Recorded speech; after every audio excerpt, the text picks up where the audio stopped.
All right. Greetings, everybody, and welcome to week number 10. That is right, week number 10 of your 9489 class, which is your cultural heritage class. As always, I'm your professor, Dr. Jace K. Austin. And first of all, I can't believe that it is week 10 and we are in April. I don't have that much time left with you all, and that makes me a little sad. However, it was not supposed to last forever, and you all have been a wonderful course so far.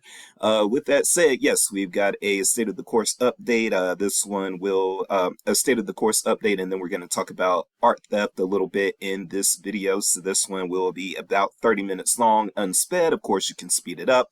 But yeah, we've got a few things to talk about because you do have a few things due on the horizon. And once we talk about the state of the course and everything related to that, yeah, again, we'll go into that art theft. So let's get into it. Pause. All right, so yes, let's get into the state of the course update. First of all, let's make me small here and let's talk about what's going on over here. So, most of the cultural heritage mini interviews are cultural heritage worker mini interviews are in. However, there are a few outstanding. If yours is outstanding and you have not reached out to me yet, you need to go ahead and do that. Because the due date was yesterday. I'm recording this on the 31st. It was due on the 30th. And I've been kind of letting you all know about that assignment that it was coming up in the last few check-in videos. So, I, I need you all to turn that stuff in. Please let me know. No, there have been a few of you who have told me people have not gotten back to you, and that's your issue. And if you've told me that, that's okay. But otherwise, if you haven't turned it in yet, we need to talk. Okay, so go ahead and reach out to me and let me know what's going on with that. For those of you who have turned it in, thank you.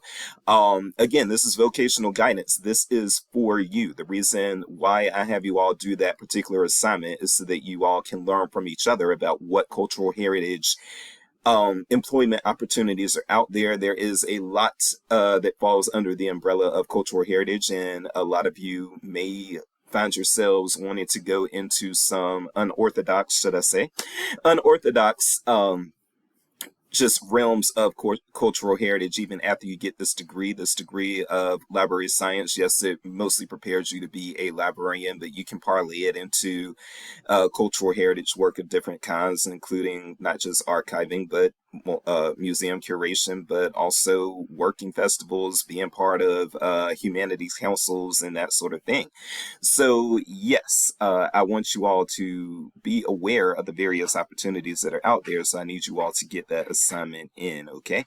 And then also, it does look like, for the most part, you all were successful in getting your discussion prompts up for your discussion board responses up for week 9, which was also due yesterday or on March the 30th. And that was, if you're not watching this, on the 31st, which a lot of you probably are not, which is Cemeteries for Cultural Heritage. And that one, again, that tends to be a pretty neat module. A lot of times people are pleasantly surprised by how interesting the module is to them. And then there are those people who have archaeology backgrounds or otherwise just are interested in the heritage, the cemeteries and things like that. And even if that doesn't include you, and you don't have that archaeology background, I think that taking that interest in cemeteries and things like that, that can also lead you into an interest in genealogy and that sort of thing. And so that can be a pretty neat module. But it looks like you all responded there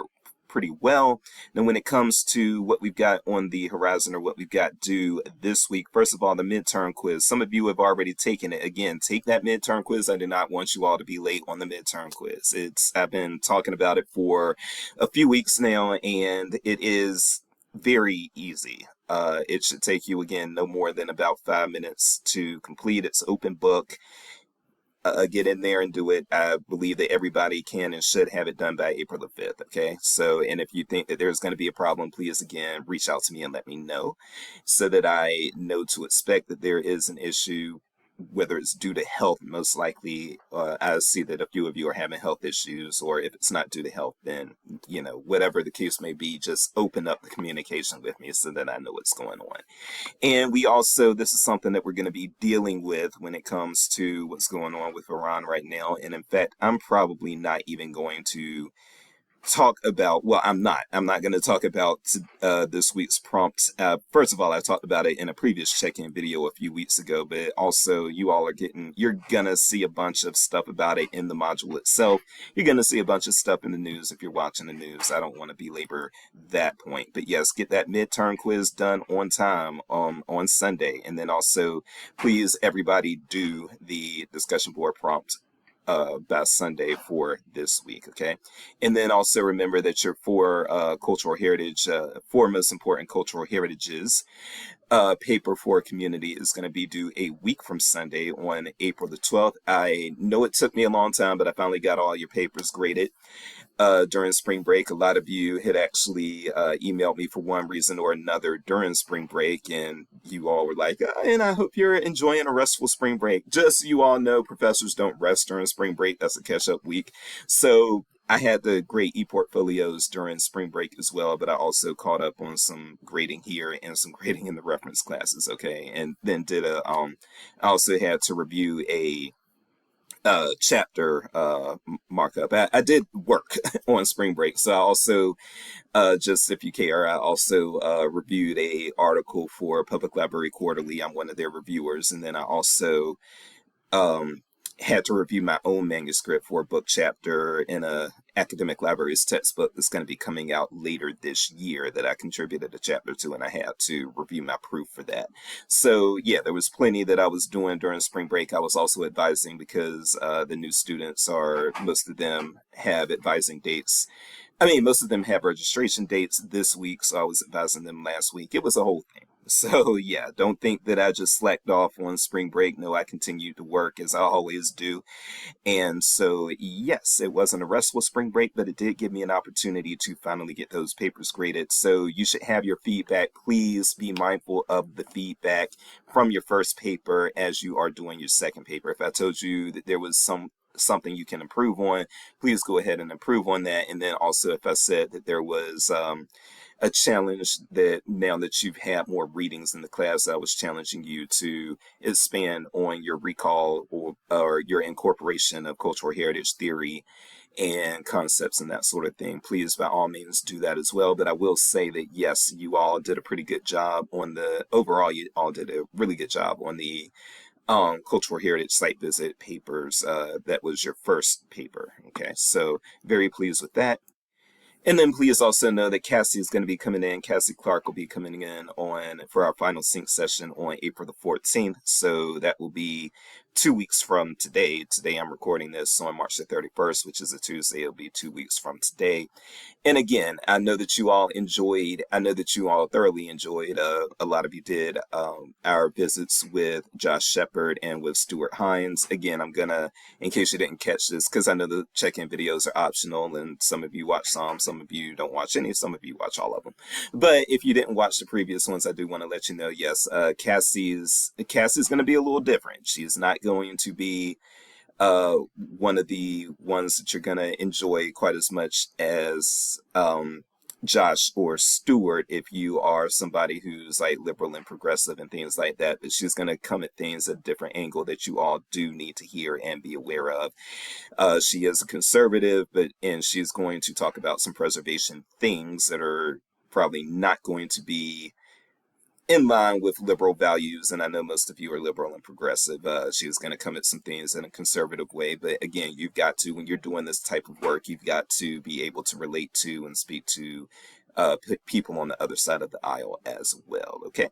All right. I think that's it for the state of the course updates. I'm going to talk a lot about Confederate commemoration actually in next week's check-in video, most likely. And then we won't have a check-in video the week after that because of Cassie. So, okay, let's go ahead and switch gears to art theft.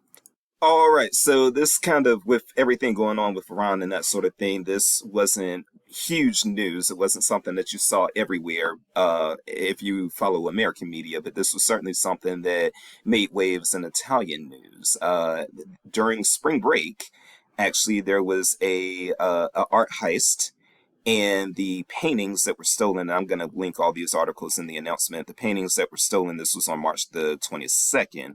The paintings were valued at about, I believe, 8 million US dollars. It says about 7.8 million pounds, which I think is about 8 million US dollars. But just going through this article very quickly here, what they talk about is that, yes, four masked men entered the, I cannot pronounce these Italian words that well, so forgive me. They entered the Magnani Rocca Foundation Villa on March the 22nd, making off with Les Poisons by Pierre Auguste Renoir, Still Life Still Life with Cherries by Paul Cézanne, and Odalisque on the Terrace by Henri Matisse.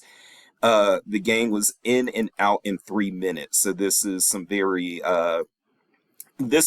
organized stuff, and that's the thing. And I'm gonna go through another article that shows that yes, these gangs that steal art within Italy, and Italy has had this issue for decades. But these gangs that steal from Italy, they're very organized in how they do. So the gang was in and out in 3 minutes. This heist of $8 million of art went down in 3 minutes. And it was only interrupted by the museum's alarm system, preventing them from stealing more. So it looks like they got what they wanted.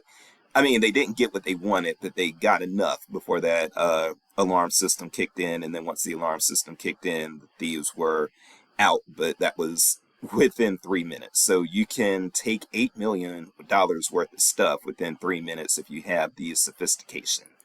And like I said, this art theft has been an issue with Italy for decades, but the one thing that it says here, the institution is the latest to be subject to a heist following a brazen daylight robbery of priceless jewels from the Louvre in Paris. Okay, so that's not Italy, that's Paris. And in October, so this might be something that's going on with the entire European Union. But again, I'm going to talk about an article that specifically not specifically focuses on Italy, but it's going to have kind of a centering on Italy because they really have, over the past few decades, upped their efforts in enforcing and preventing art and museum theft. Okay, so and one thing that the foundation is quoted as having said is that the gang appeared to be structured and organized. They seemed to have intended on stealing more if it weren't for the private collections alarm going off and the police being called. But they were able to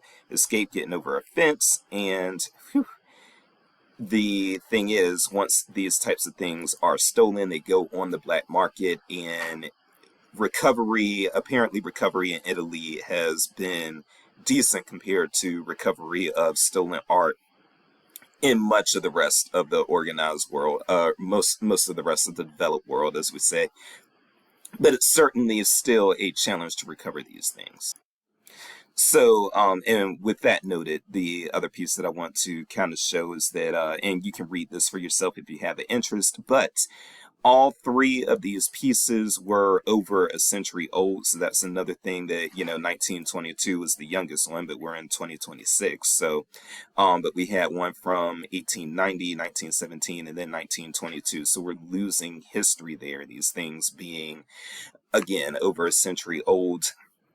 And there is no word, again, this theft actually happened on March the 22nd. I've combed through Google News. I see nothing about recovery or advances in the investigation or anything like that, but the theft is being investigated by the Italy's I cannot pronounce that word. And then the Cultural Heritage Protection Unit of Bologna. So, news of the heist was only made public a little after it actually happened. And by the way, this was a collection that was established following the death of the owner, who was Luigi Magnani. Okay, so, and I hope I didn't butcher that Italian too much. Carabinieri, I think is how you pronounce that.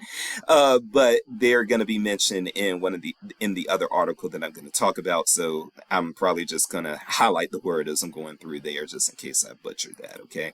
But this is a problem, but I do want to also talk about what Italy has been doing. Now I'm going to be referencing a 6-year-old article as I talk about that, but still it's fairly recent.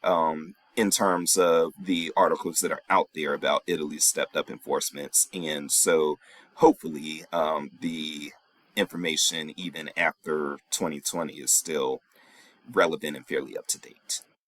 All right, so I'm not going to go through this article, but I am going to link it. This is an article, Art Thieves Bleed Italy's Heritage, but this does talk about how the, particularly in the 80s, I believe it spiked in the 80s based on what I've read this morning, that the art theft issue in the country of Italy spiked in the 1980s. This article, again, is from 1992.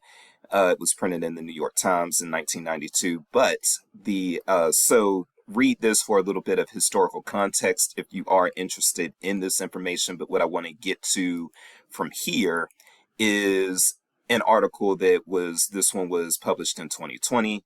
And this speaks about basically over the past half century, how Italy has devoted a lot of its efforts to establishing a art crime squad that has protected its cultural artifacts, and it has been pretty successful. And I'm going to go through some of the highlights of this article, and then we'll call it quits, but I'll link this one as well, so that if you want to read this one on your own, you can do that as well. And I think these articles, when taken together, are some pretty interesting reading.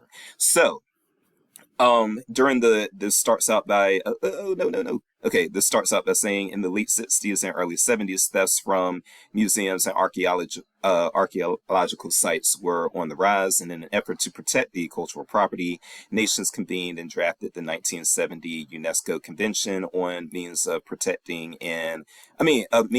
prohibiting and preventing the illicit import, export, and transfer of ownership of cultural property. In a year prior, in anticipation, the Italian government founded the world's first law enforcement team that was devoted to protecting art and heritage. So I cannot pronounce that word, as I was just saying, but they have an art squad that was established in 1969. It is an arm of this organization, which is the National I don't know these words, of Italy, carrying out domestic policing duties. So I believe they are basically national law enforcement, and is part of the Italian Ministry of Cultural Heritage and Activities and Tourism. So they play an essential role in safeguarding and protecting the national heritage through the prevention and repression of multiple and interrelated criminal activities. Now, what I think is very neat and interesting here is that 11 years after they were founded, this organization established this database. They call it Leonardo, and it's a database that provides law enforcement agencies around the world, not just in Italy, but around the world, with crucial information about stolen artworks. And the database now contains information about more than 1 million, more than 1.1 million stolen objects. Also in 2014, they announced the creation of an app that's free to download, and that app is available in English and in Italian.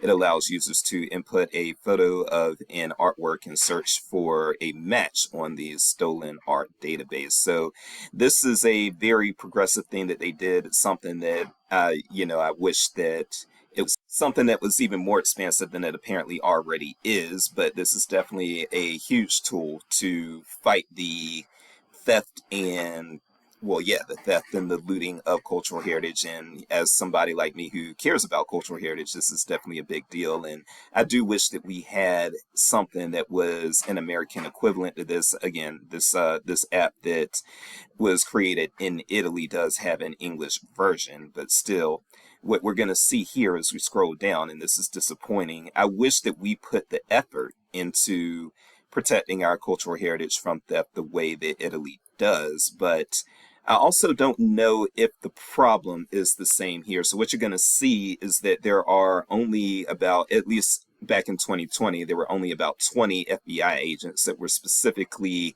dedicated to theft of cultural heritage. Now, I also know that the FBI does do they have a wing that's devoted to intellectual property crimes and that sort of thing. And I don't know if art theft is something that they count as an intellectual property crime. I certainly count it that way, but I don't know if they do. But what I'll say to this is, and you'll see this from that article that was written in 1992, there were armed like groups that were like just heisting art with guns and things like that back in the 80s in Italy and that sort of thing. And I also don't know if we had the same kind of issue here in the United States, in part because we're so policed in this country. Like I do know that um I don't know how many police officers Italy has per capita, but I doubt it's as high as the United States. Like we've got cops all over the place, and maybe part of the reason why we don't have this app and these sophisticated tools and things like that that Italy does. Perhaps the reason for that is because Italy is in a situation where they don't have as many officers just on patrol and everything, to the point where, yeah, if you tried to do these same type of art heist here in the United States, there's probably first of all, we've got cameras, surveillance cameras all over the place here in the United States, and I don't know if that's the case in Italy, but even then, beyond the surveillance cameras, you've got alarms in all these places, and then you've got patrol cops all over the place in the United States. And maybe we don't need the same kind of enforcement, but I was just very impressed by what's going on in Italy. So Italy being a country with a much lower population than ours, we only have the United States has an art crime team that in first of all, it wasn't even founded until 2004, but in 2020 they only had 20 agents, and I doubt with the current administration, with Kash Patel being what he is, I doubt that that's improved any. And compare that to Italy, a country with a much smaller population, having over 300 officers in their art crime unit. And also, another thing is that Italy's enforcement appears to be nationwide, whereas some other places, such as what's going on in the UK, they are focused primarily on the big cities, like on London. So, in addition to enforcement of stolen art, another cool thing about this organization is that they investigate art frauds and forgeries. So it's not just stolen art, they also forgeries, art frauds, they investigate that. So counterfeit pieces and things of that nature, they look into that. And I think that that's something that's good, that you have the same unit that's looking into all of these different things, but it's housed under the same unit, and you don't have multiple units just doing multiple things that could fall under the same umbrella. Because from what I understand, Homeland Security here in the United States at the federal level is a mess. You just have all these organizations and just duplication of duties and things like that. And it looks like things are going on a lot cleaner, at least as far as art theft in Italy. And then also, I think this is pretty cool as well, they safeguard artworks in regions that have been struck by natural disasters such as floods and earthquakes. This is what we need for preservation and cultural memory, folks. And so I definitely think that that is a big deal. And again, I wish that we cared more about what we had here in the United States, to the point where we would put this type of effort into that here. But again, maybe it's not necessary. Maybe that's a study that needs to be done. No, really, for the sake of time and not making this video too long, I'm probably going to just let you all take it from there if you want to read about this. But one thing to note is that there have been a lot of successes with this organization. So when the looters met their match in a half century of successes, they do speak about an exhibit even that has been traveling, and it's an exhibit that is focused on these successes. It's an exhibit that talks about the successful recovery of various art pieces by this police organization in Italy. And that's again something I think is a cool idea. I think it's a cool idea to have an exhibit that even focuses on, okay, these things were stolen, they were recovered, what's the history of that, and that brings in, I feel, a new audience. So you have people who are interested in art, but then you have a lot of people who are also interested in true crime. And so when you may have people who don't necessarily have this interest in art, but if they have that interest in true crime, then they're like, oh yeah, I want to see this exhibit, this exhibit that talks about these criminal activities related to this art and how it was recovered and the neat stuff that came of recovering this. And it's a way, in basic terms, it's a way to broaden the audience and broaden the awareness as far as interest in cultural heritage, because I think that when you bring in another audience. You may have people who may think, cultural heritage isn't that important, but then when you take some people from that group and say, hey, well, these artworks were stolen at one point, and so you get this neat little crime story, but there was a successful recovery and that sort of thing. Then you have people who are like, oh, that there's a story to this, and why? And then you hook them, and you're like, okay, so why was there any effort even put into recovering these stolen art pieces and that sort of thing? And then they can learn the significance of cultural heritage, and you go from there. So yeah, I think that it's worth taking a look at if you have interest in this class's subject matter. And we do also talk about UNESCO and that sort of thing. And um, unfortunately, this talks about some things that were going on in Syria toward the end as well. But yeah, this is something that, yeah, I hope you all will take some interest in. And then also, again, that article from 1992 really put some interesting data out there and shows how, like, from the 60s to the 80s, things were just getting really bad as far as art theft in Italy. But there were that organization started in 1969, so it probably took them a while throughout the 70s to finally really get their footing and get to a point where they were able to combat these sort of things. But it looks like the things that were going on in the 70s and 80s that you see in that other article are not going on to that frequency today. And so I would also count that as a success. So yeah, take a look if you are interested in true crime or if you are interested in cultural heritage. I am Dr. Jace, and stealing cultural heritage is absolutely a disgrace. Take it easy.